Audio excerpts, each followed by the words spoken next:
General Alan Baldwin, and for the Confederate troops, we have Major General Brian Guzzaro.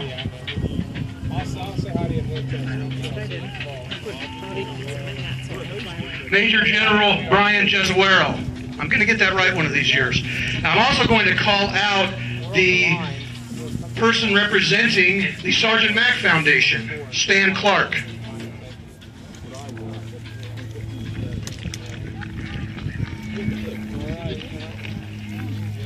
The person representing the Adams County Land Conservancy, Norman Calhoun, and the person representing acreage here in Adams County. Norma, how much have you saved thus far?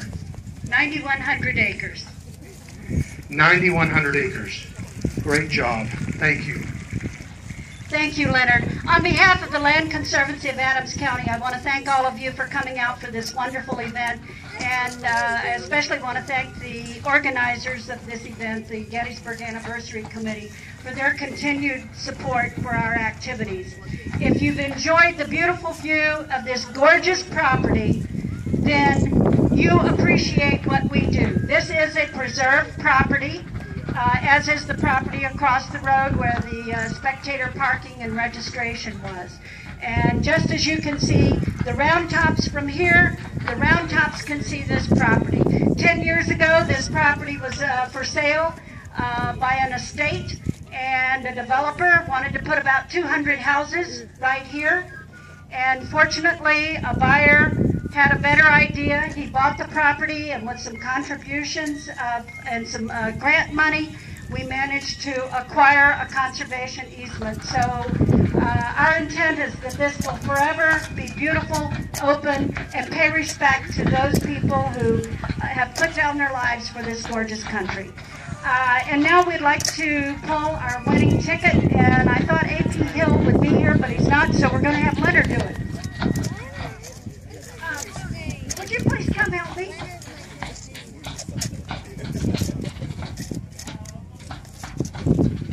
One of you hold the basket, and one of you shake them up and pull out a winning ticket.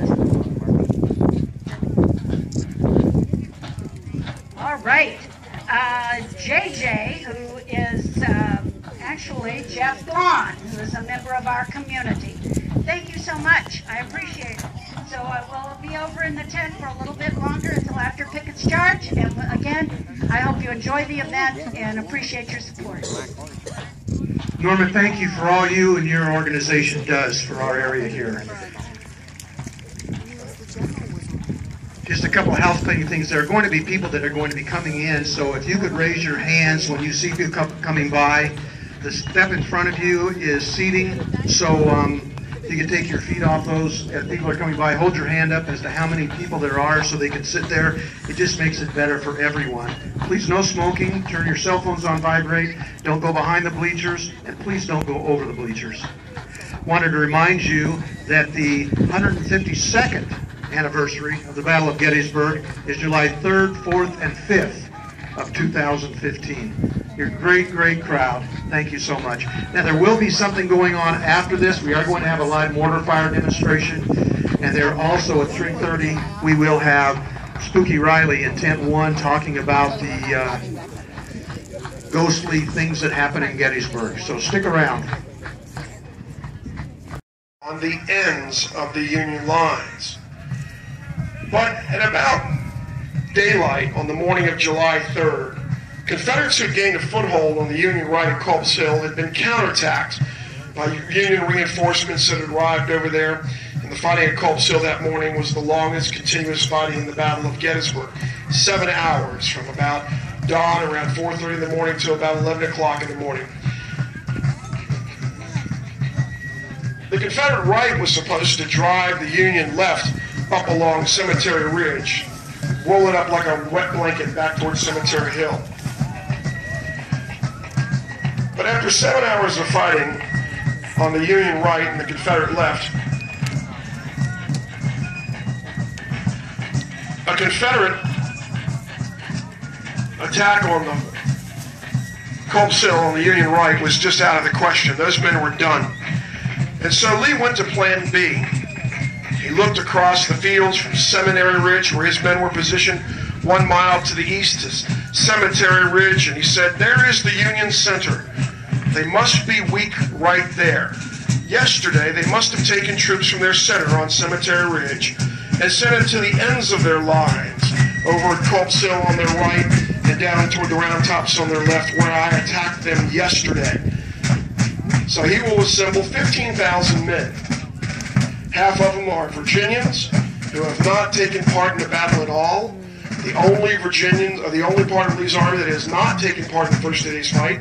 And on his left wing will be Mississippi, North Carolina, Alabama, and Tennessee men under Johnston and Pettigrew and Isaac Trimble of Maryland. Men from Mississippi, Alabama, Tennessee, and North Carolina will form the left wing of this 15-man assault column. It'll be supported on the right by some Alabamans and Floridians. Prior to attacking with the 15,000 men over a mile of open fields, Lee will bombard the Union position on Cemetery Ridge with approximately 140 cannons. Those 140 cannons will cover close to 2 miles in length, running from the seminary just west of town, along Seminary Ridge to the south, and along the Confederate line all the way to the Peach Orchard.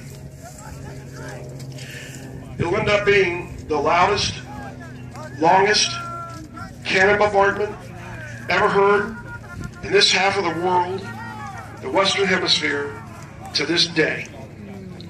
Nearly 250 cannons, when 100 Union cannons answer, will pound away at each other for 2 hours between 1 and 3 p.m. on July 3rd, 1863. It is reported that the ground shook like an earthquake and that you could hear it as far away as Philadelphia. Philadelphia, folks, is over 100 miles to your left or to the east.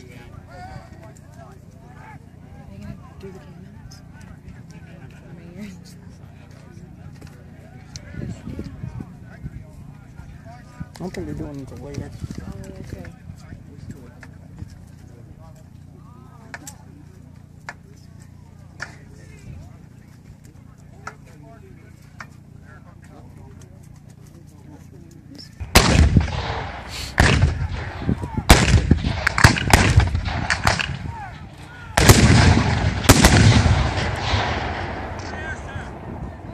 We're going to call it by its proper name, reflecting all the generals involved. We have to call it the Pettigrew Pickett Assault.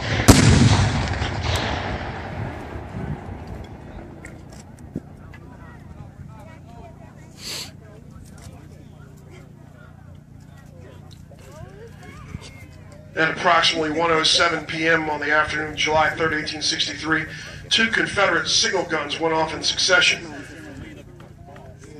And that was the signal for the loudest, longest bombardment in this half of the world to begin. Weather conditions were somewhat similar to this, partly cloudy, about 88 degrees, and considerably more humid than what we have here today.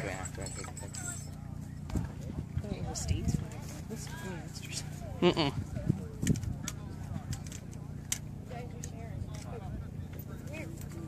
It's like a warning flag. General Lee had been successful in something like this about a year before outside Richmond, a place called Gaines Mill. He attacked a large part of his army,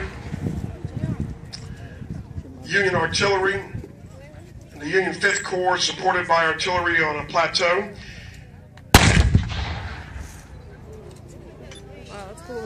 And while he actually lost more men at Gaines Mill than he did in Pickett's charge, he was successful. But this isn't Virginia, where there's more tree cover, where the farms are smaller. This is Pennsylvania, where more land has been cleared, bigger farms.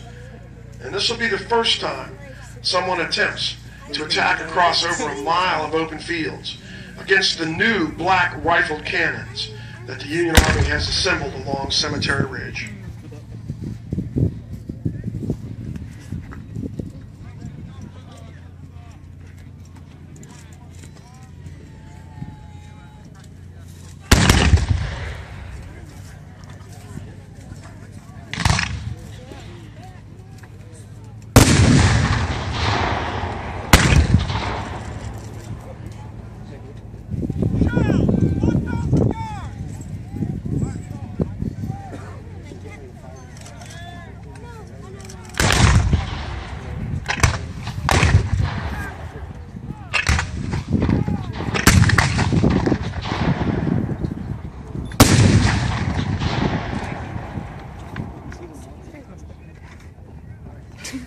I'm sure some of them were.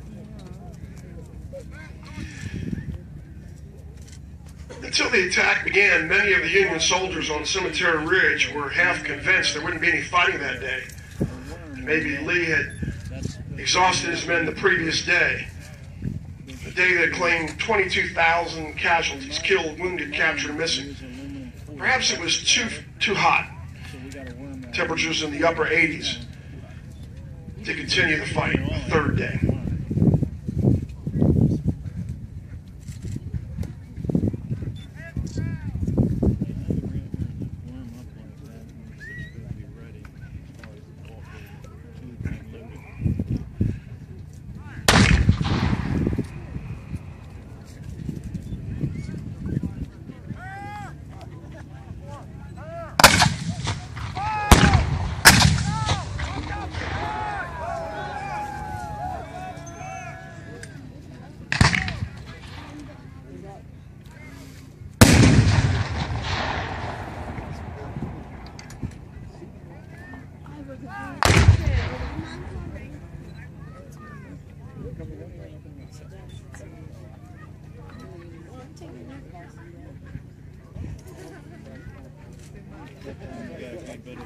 As Confederates peered out of the trees across the fields towards Cemetery Ridge and the enemy lines over a mile away, they calculated their chances of surviving this 1 mile attack.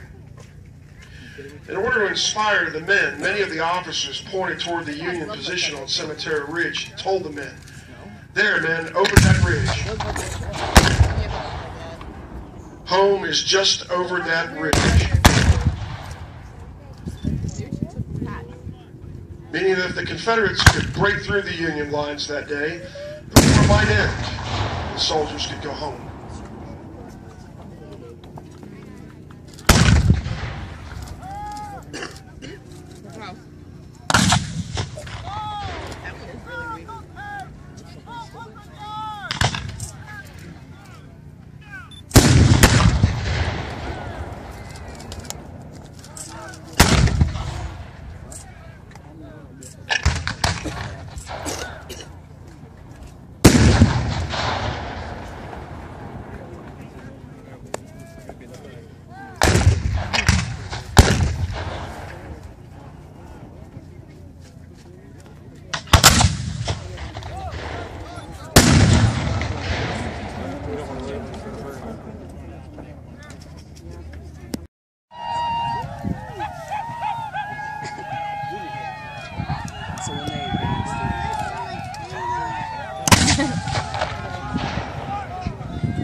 As the Confederates approached and gaps were created in their lines by exploding cannonballs, the men began to dress the lines.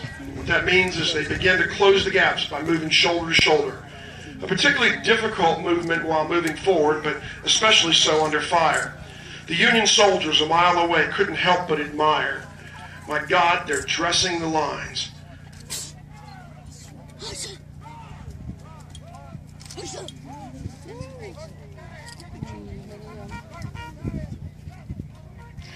But as the Confederates approach closer and closer and become more of a threat, it's almost an insult that the Confederates dress their lines.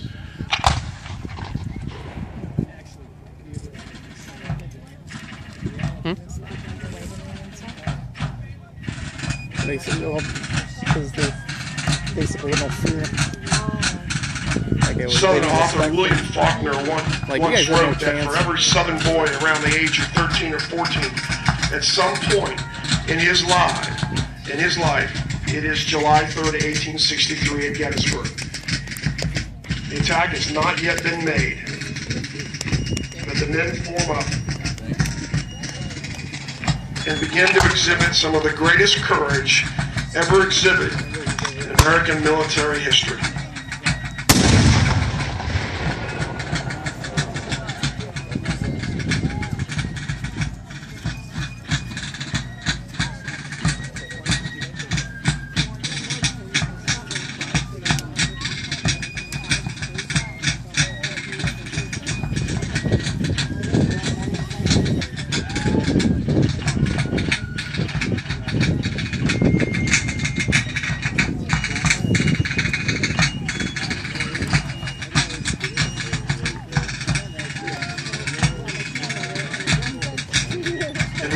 Pickett's charge, when the Confederates appeared out of the trees, the width of their line exceeded a mile.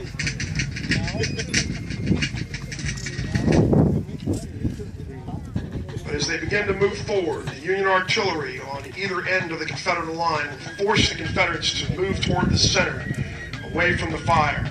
Their line, as they approached the enemy line, the Union line on Cemetery Ridge, will begin to narrow more and more.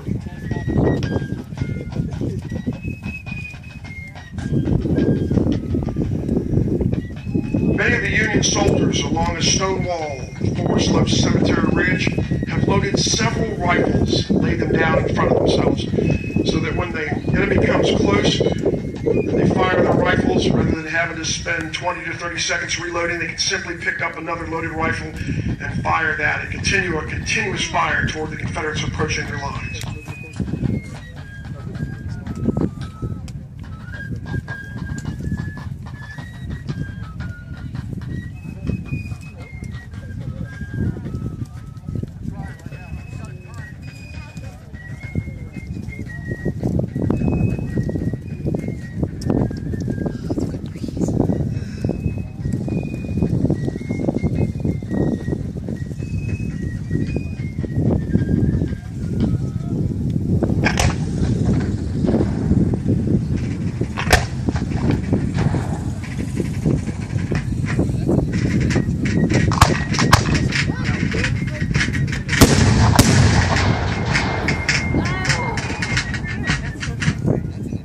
Yep.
Union lieutenant on Little Round Top, Benjamin Rittenhouse, 5th United States Artillery,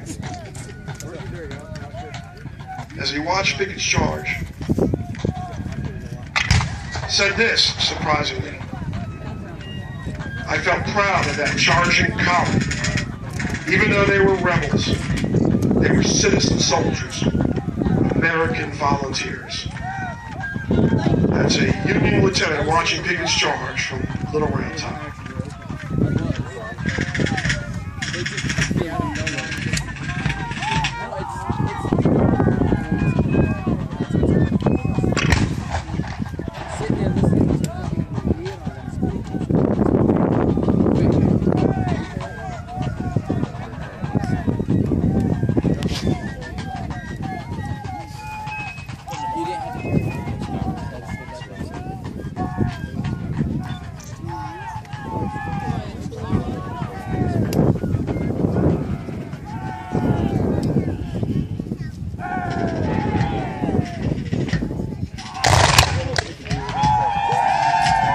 Reaching the Gettysburg Road, within range of the Union soldiers behind a stone wall, the Confederates launch a volley. They would have to surmount 2 5.5-foot tall wooden fences.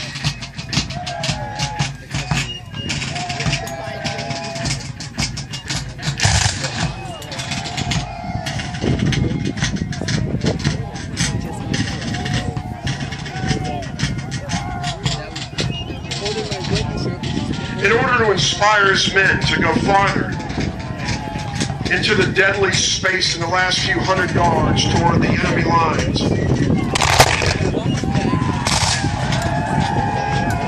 Confederate Brigadier General Lewis place his hat on the end of his sword, hold it up for all to see, and ask who will follow me.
Armistead's out there. His hat is on the sword, folks. Look in the middle of that Confederate line. His uncle is George Armistead. George Armistead commanded the United States forces at Fort McHenry 50 years before Gettysburg, the successful defense of which inspired Francis Scott Key to write the national anthem. And now, 50 years later, George Armistead's nephew is attacking those same stars and stripes.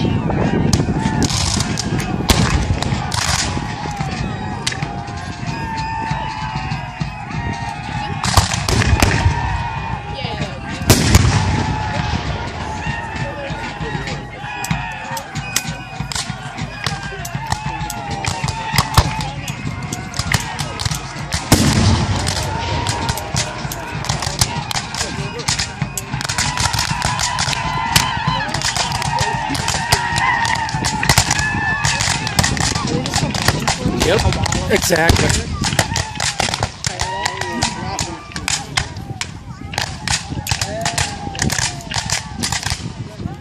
The cannon bombardment on the Confederate flanks has narrowed the Confederate width of their line to a point where Union soldiers are able to fire on the right, front, and left of Confederates. As the Confederates approached the stone wall defended by Union soldiers were heard to reach out over the wall and say to the Confederates, "Come on over to this side of the Lord. Come on over as prisoners. We don't want to have to kill men so brave as to make that 20-minute charge over a mile of open ground. Come on over to this side of the Lord."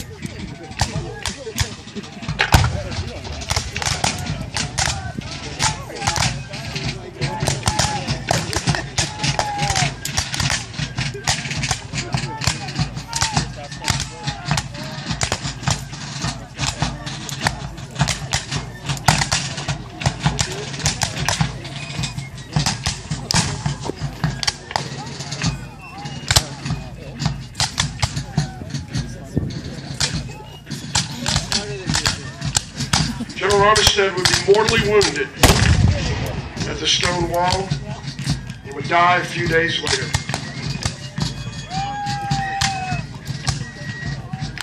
Half the men that made this attack would return to Seminary Ridge, where they stepped off 20 minutes before.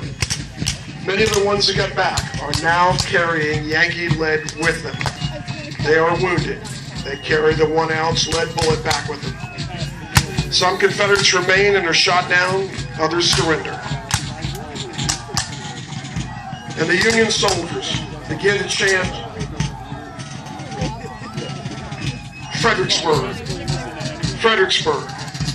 They have avenged a similar attack of theirs had failed 6 months before in Fredericksburg, Virginia. Getting like a 90 means, dude, just go fly the flag.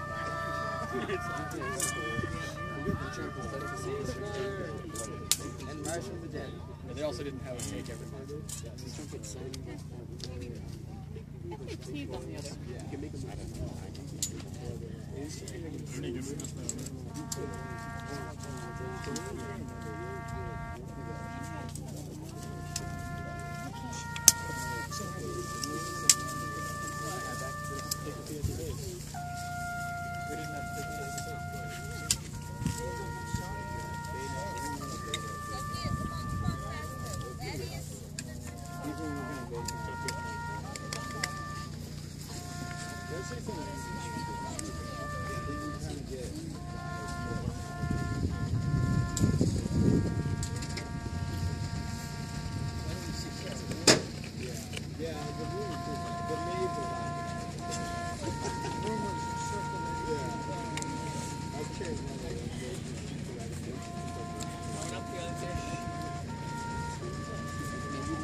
so many